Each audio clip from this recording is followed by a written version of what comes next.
여러분 안녕하십니까? 저번에 철로 역정을 소개해드렸더니 어떤 분이 이번 달에 개봉되는 킹 오브 킹스를 봐도 되는지 물어오시더군요. 저는 이 애니가 미국에서 제작된 건지 알았는데 우리나라 장성호 감독이 만든 애니더군요. 장성호 감독은 건축학개론, 해운대 등을 제작한 감독이죠. 그런데 왜 이런 기독교적인 내용을 제작했나 보니까 장성호 감독이 기독교인이라고 하죠. 3일교회를 다닌다고 하고 얼마 전에는 사랑의 교회 가서도 간증을 했다고 합니다. 어떤 스타일의 신앙인지는 짐작이 되시죠? 일반적인 신복음주의 성향입니다. 그런데 이렇게 예수님을 캐릭터화시킨 애니를 우리는 어떻게 받아들여야 할까요? 미국에서도 많은 인기를 끌고 있다고 하는데 우리나라에서도 교인들이 더 보겠죠. 과연 이런 것들로 불신자들이 전도가 될까요? 그들이 생각하는 전도와 회심이 무엇인지는 모르지만 정말 성경적인 전도와 회심은 이런 것으로 생기지 않습니다. 그래서 이 애니의 문제점을 살펴보겠습니다.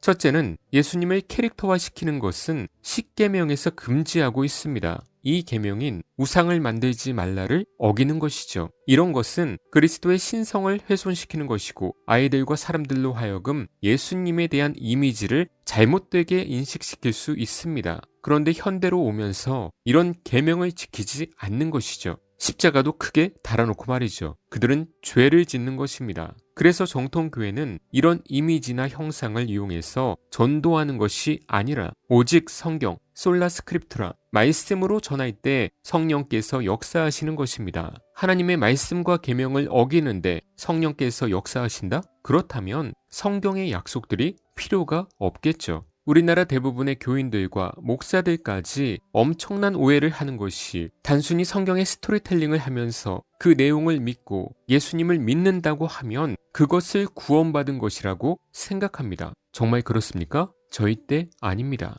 역사학자들도 성경 다 알아요. 어떤 연예인도 성경 스토리 달달 외우잖아요. 그것이 구원의 증거가 아닙니다. 참된 회심의 삶까지 얘기할 시간이 없으니까 그런 스토리가 구원을 주는 핵심이 아니라 그 스토리 안에 있는 교리가 구원의 믿음의 핵심인 거예요. 이것이 잘못되고 잘 알지 못하면서 성경의 스토리만 듣고 믿는다? 그 믿음은 그저 역사를 믿는다 정도죠. 자유주의자들도 그런 예수님의 행적은 믿어요. 그 스토리 안에 있는 구속사적 교리를 바르게 알고 믿어야 그것을 믿음이라고 하는 것입니다. 그리고 또 하나의 애니의 잘못을 찾으면 보시는 것처럼 은근히 예수님의 사역을 보편적 구속으로 여기게 만드는 이런 장면이 나옵니다. 모두에게 구원을 가져다 줄까요? 라고 아이가 질문을 하는데 부정을 하지 않아요. 이런 것들 하나가 마음에 심겨지게 되면 아이들이 나중에 커서도 정통 장로교회의 제한적 구속을 받아들이지 못할 수도 있습니다. 매우 심각한 것입니다. 그리고 또 하나 보면 이 애니에서 예수님이 탄생을 하고 천사가 현몽에서 헤롯이 죽이려 하니까 애굽으로 피하라고 알려줍니다.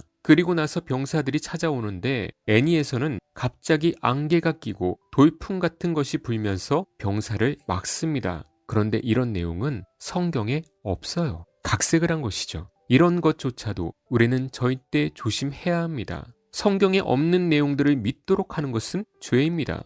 아이들이 이런 것을 보면 그냥 믿는 것이죠. 어른들도 성경을 모르는 사람들은 그대로 믿겠죠. 그리고 또 우리가 예전에 배운 동방박사는 몇 사람이라고 했죠? 몇 사람인지 모르는 것이 정답이라고 했죠. 그런데 이 애니에서는 3명이라고 또 알려줍니다. 이런 잘못된 성경 지식들을 이런 애니들과 어설픈 기독교인들이 퍼뜨리는 거예요. 성경은 역사책은 아니지만 그렇다고 대충 믿어서도 안 됩니다. 성경에 더하지 마십시오. 그것이 성경의 권위를 인정하는 것입니다. 복음서의 예수님의 행적을 그대로 전한다고 해서 그것이 바른 사역자의 증거가 아니고 복음 전파의 전부가 아닙니다. 교인들이 이런 것을 모르니까 속는 거예요. 만약 그렇게 스토리를 전하는 것이 전부라면 우리가 굳이 교리를 강조할 필요가 있겠습니까? 성경의 스토리는 불신자들도 모두 알 수 있습니다. 그러나 그 스토리 안에 있는 비밀스런 교리는 오직 택자들만 믿는 것입니다. 이 차이를 저도 회심하기 전에는 전혀 몰랐었고 여러분도 그랬었죠. 복음서 이야기, 요셉 이야기, 아브라함 이야기를 들으면서 그렇게 살자. 이것은 겉핥기이지 구원을 주는 핵심이 아니에요. 이 영상을 처음 보고 지나가는 분들도 다시 한번 신앙을 점검하시길 바랍니다. 모르면 AI한테라도 물어보고서라도 바른 사역자를 찾으세요. 갓소리에서 잘 배우시던가요? 그렇지 않고 성경을 한낱 이야기로 읽는 유사 그리스도인으로 머물러 있다면 당신은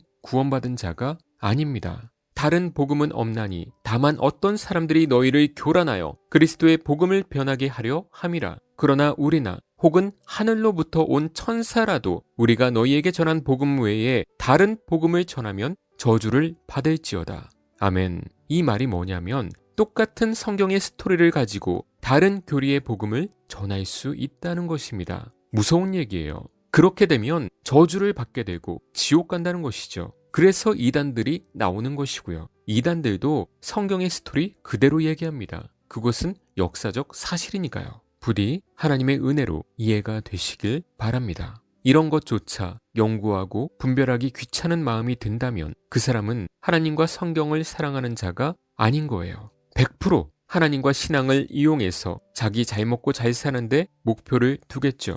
그렇게 거짓 신앙으로 살아가다가 지옥 불못에 떨어지게 될 것입니다. 여러분 중에 바르게 깨닫는 성령님의 역사가 있기를 축원합니다.